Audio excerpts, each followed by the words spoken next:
2, 8 al 10 y versículo 19. Vamos a darle lectura. Fíjense cómo inicia el versículo 8. Pero murió Josué, hijo de Nun, siervo de Jehová, siendo de 110 años.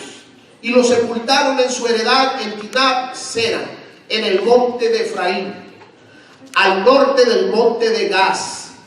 Y miren lo que dice ahí. Y toda aquella generación también fue reunida a sus padres. Y toda aquella generación también fue reunida a sus padres. Es decir, que esta generación murió y fueron a unirse en el sepulcro con sus padres, dice la Biblia. Y luego dice, y, note usted la conjunción, y, que dice, y se levantó después de ellos, ¿qué? Otra generación. ¿Qué fue lo que se levantó? Otra generación. Y esta generación tenía un detalle, que no conocía a Jehová, ni la obra que él había hecho por Israel. Entonces, la primera generación fue reunida con sus padres. La segunda generación no conocía a Jehová. Versículo 19. Mas acontecía que al morir el juez, ellos volvían atrás y se corrompían más que sus padres. En la palabra del Señor encontramos 3 generaciones en el libro de Jueces. Y al entrar al libro de los Jueces, quiero decirles la importancia de transmitir los valores que como cristianos tenemos, de ser una influencia positiva en la vida de las siguientes generaciones. Este es un deporte, hermanos, que está viendo usted en la pantalla, que es una carrera de relevos, una carrera donde se requiere habilidad, se requiere una capacidad extraordinaria para correr lo más rápido que puedas. Pero no solamente consiste en tener la habilidad de correr, sino también se requiere de una habilidad para pasar lo que se conoce como el testigo. Ese bastoncito que trae el testigo, poderlo dar con prontitud.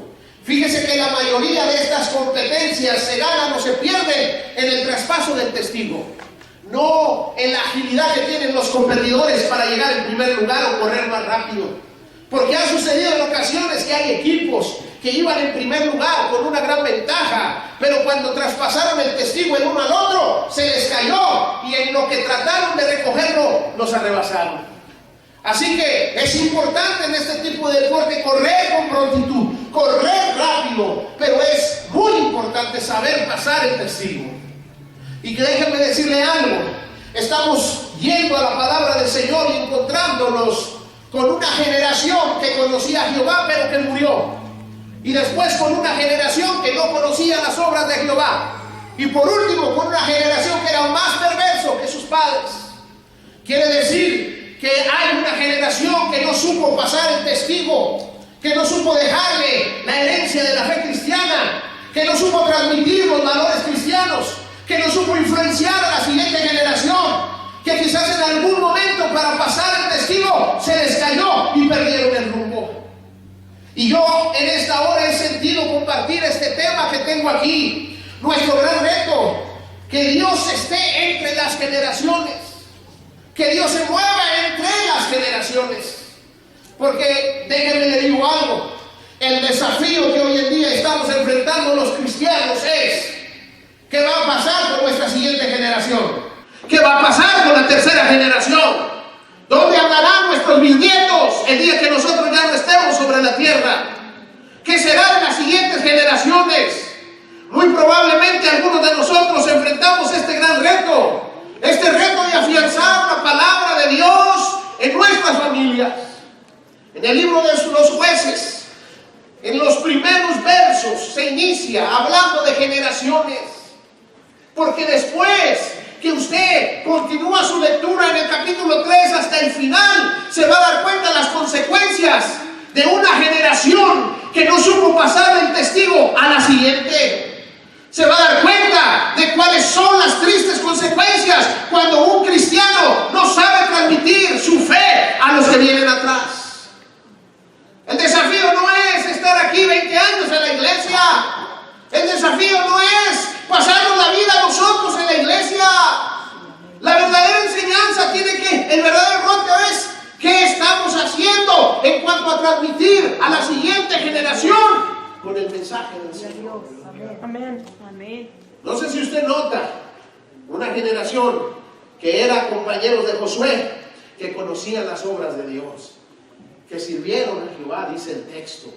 Pero es muy notorio lo que dice: y luego se levantó otra generación que no conocía las obras de Jehová. Y en el verso 19 se dice que estos eran aún peores que sus padres.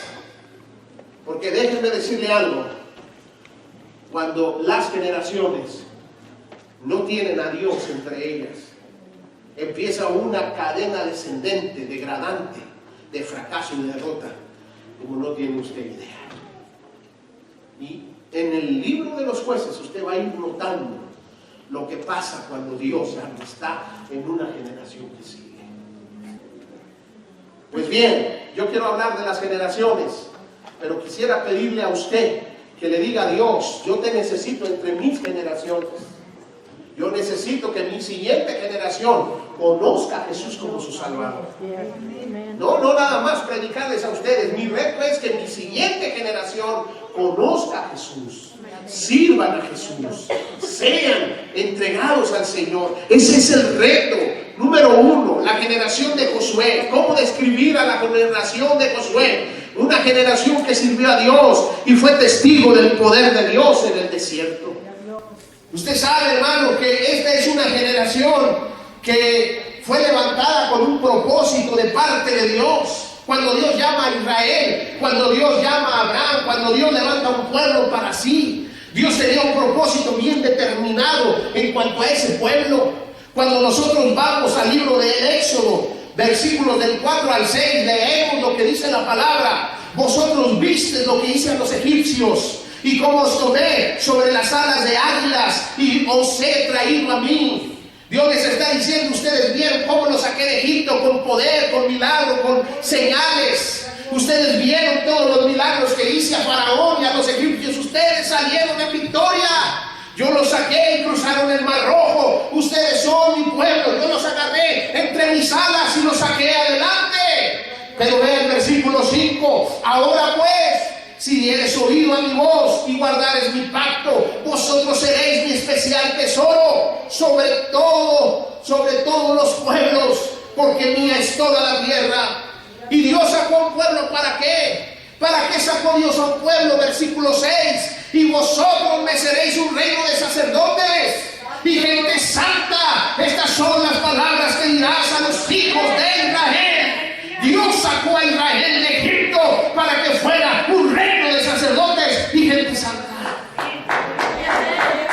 Es decir, que cuando Israel iba a caminar en el desierto, Dios tenía un plan, un pueblo diferente, un pueblo que no era como los demás, un pueblo que podía conocer la presencia de Dios, un pueblo que podía ir al tabernáculo y saber que Dios estaba presente entre ellos, un pueblo que podía ver la gloria de Dios abriéndoles camino en el desierto a través de la lumbrera, a través de la nube, un pueblo que podía ver el agua correr milagrosamente por el poder de Dios, un pueblo que podía ser alimentado por el maná del cielo que caía cada mañana. Ese era el pueblo de Dios, un pueblo de sacerdotes. Mira lo que dice: un reino de sacerdotes.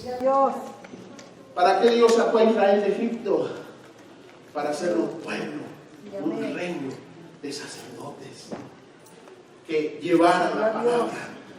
Una gente diferente, una generación que tenía la oportunidad de servir a Dios. Usted conoce la historia, las generaciones. ¿Qué pasó con la primera generación que salió de Egipto? ¿Dónde quedó? En el desierto. ¿De acuerdo? El día de la prevaricación, Cades Barnea, ¿recuerdan? Enviaron a los espías, 12 espías, regresaron con reportes a Moisés de cómo era la tierra. 2 de ellos, Josué y Caleb, que dijeron: vamos, subamos, Dios nos la ha entregado. 10 de ellos que dijeron: no podremos. Es más, ahí vimos a los gigantes, hijos de Aná. Vimos las murallas, eran tan altas que llegaban hasta el cielo. La gente empezó a llorar, la gente se empezó a lamentar, la gente tomó piedras y empezó a tratar de apedrear a Josué, a Caleb, a Aarón y a Moisés.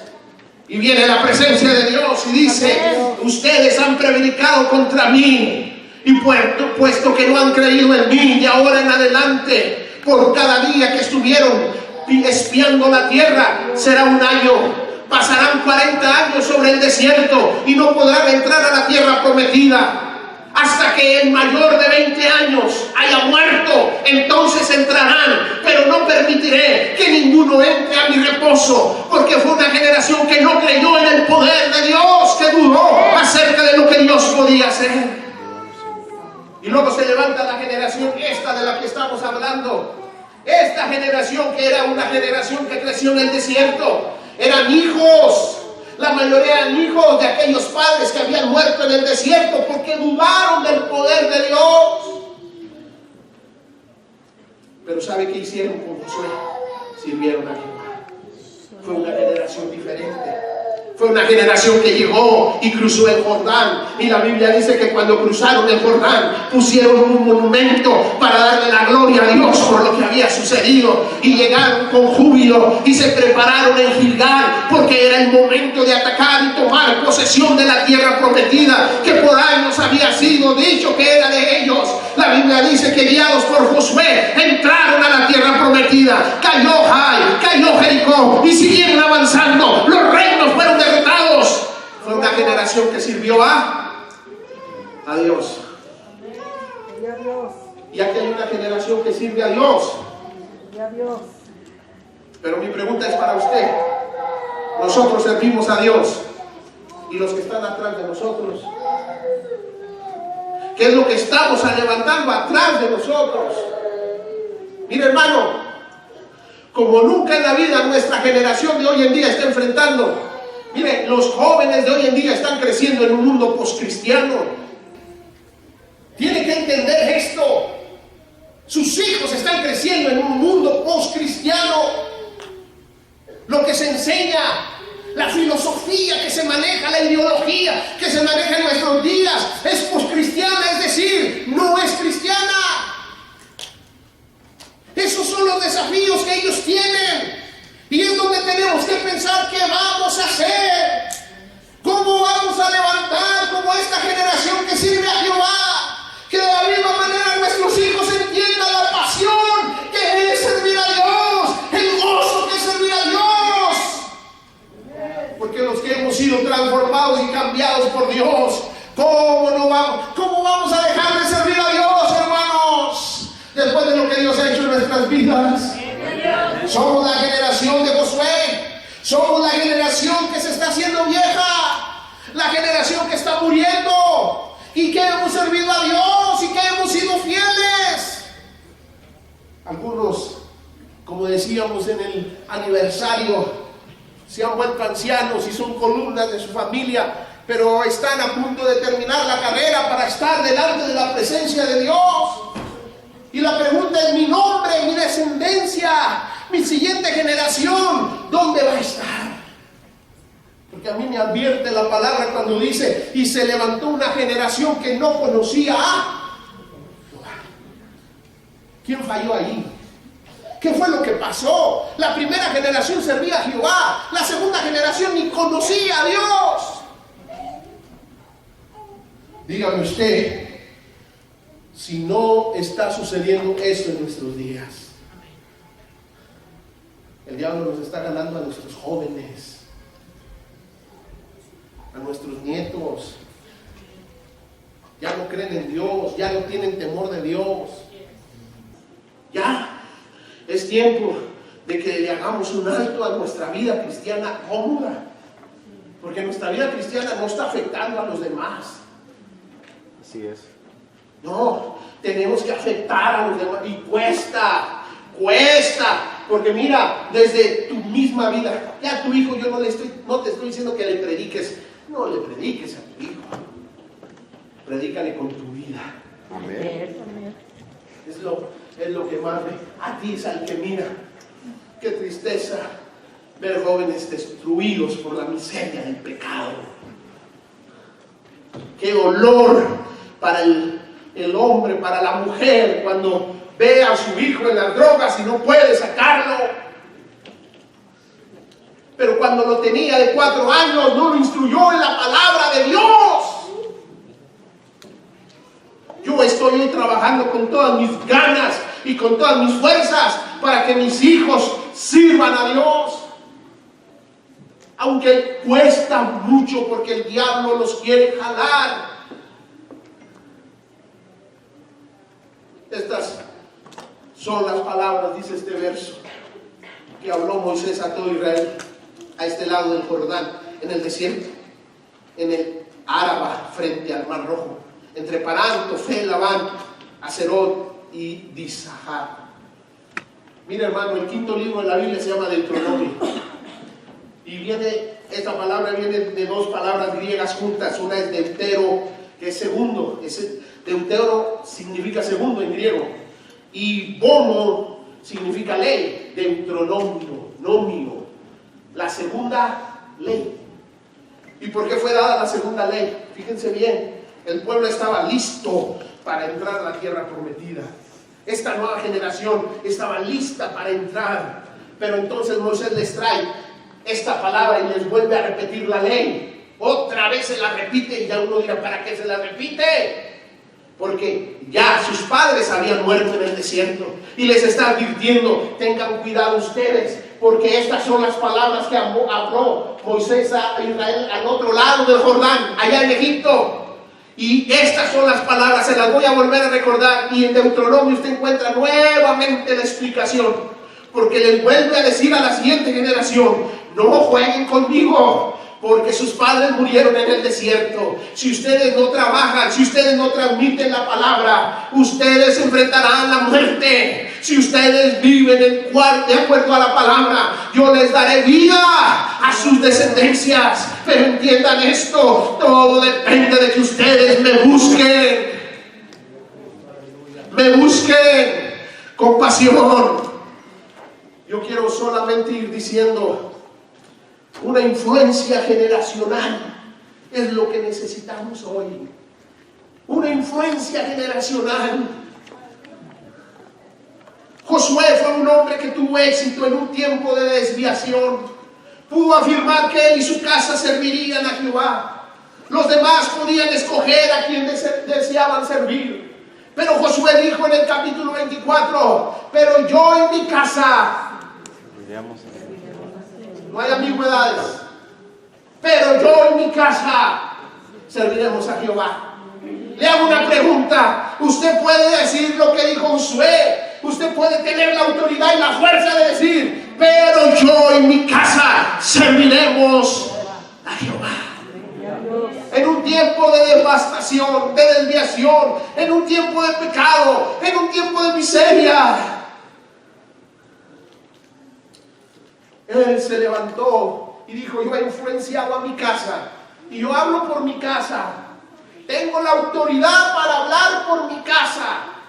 Yo y mi casa serviremos a Jehová. Ustedes escojan a quien quieren servir. Pero este que está aquí tiene la autoridad, la influencia generacional para decir que esta descendencia que está atrás de mí, que mi esposa, que mis hijos, que los que vienen después, serviremos a Jehová. Él lo podía afirmar con seguridad. ¿Sabe por qué? Porque se había esforzado por ser una influencia generacional para los que estaban detrás de él. Levántese, hermano, con autoridad y luche por su generación. Luche de rodillas. Luche de rodillas. Luche de rodillas por sus hijos. Luche de rodillas porque no entre el pecado en su familia. Luche de rodillas para que el ateísmo no se levante y un día su hijo le diga, yo no creo en Dios. Yo no creo en lo que tú enseñas. Yo no creo en el matrimonio. Yo creo en la unión libre. Yo no creo que las drogas hagan daño. Yo no creo que el alcohol sea malo. Yo no creo, y empiece a decir todas estas cosas que hoy en día se mueven. Tenemos que levantarnos. 12 jueces. En este libro encontramos este ciclo. Más de 7 veces. Encontramos rebelión. Encontramos juicio de Dios. encontramos arrepentimiento y rescate. Vienen el pueblo en pecado, rebelión, levantan ídolos, hacen lo que a Dios ofende. Dios trae juicio a través de madianitas, filisteos, amalecitas. Y luego viene el arrepentimiento, cuando ya no tenía nada de cosechas, cuando todos se lo habían robado, cuando estaban en la miseria. Señor, perdónanos. Y entonces dice, y Dios le levantó a Gedeón, y Dios le levantó a Sansón, y Dios le levantó a Otoniel, y Dios le levantó a Od, y Dios le levantó, y se levantaban los profetas de Dios. En una generación perversa, en una generación que no quería servir a Dios, todavía gozó de gracia, hermanos. Todavía gozó de gracia, porque el texto que leíamos, el versículo 19, si usted se fijó, dijo el pasaje, mas acontecía que al morir el juez que hacía la generación, ellos volvían atrás y se corrompían más que sus padres. ¿Y cuántos jueces levantó Dios? 12. Usted y yo, muy probablemente esta generación, a la primera la hubiéramos borrado del mapa. A la primera negativa, ya te mandé a Otoniel, no respondiste, ya tengo el derecho de borrarte del mapa. Pero Dios es grande en gracia y misericordia, y les envió a otro.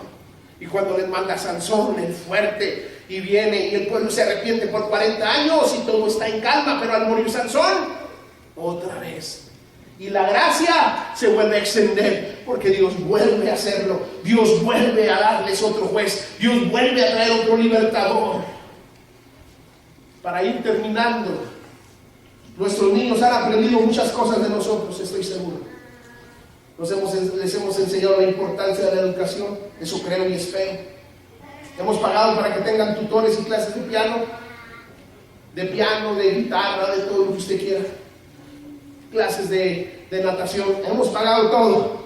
Nos hemos conectado con los deportes y también hemos pagado por los entretenimientos privados. Les ponemos cable, les tenemos películas, Netflix y todos los sistemas para que estén viendo. Todo eso lo hacemos. Hemos hecho muchísimos por ellos para prepararnos para la adultez, pero les hemos transmitido la cosa más importante. Luche por su generación, la suya, la que tiene atrás de usted.